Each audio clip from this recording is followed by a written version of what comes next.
In front of me is CUBOT King Kong X, and today I would like to show you how you can change and customize your keyboard theme. Begin by launching your keyboard and clicking on this icon of a color palette at the top of it. Then tap on the best theme for you, manage key borders thanks to this switcher, and hit apply. If you want to customize it, tap on the same icon of a color palette, but this time use this plus one under my themes. Now tap on the photo that you wish to apply as your keyboard background. Pinch it to scale, drag it to move, and tap on next.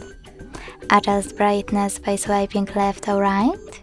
Hit done, manage key borders, and choose apply. Thanks so much for watching. If you enjoyed this video, leave a like, comment and subscribe. Bye!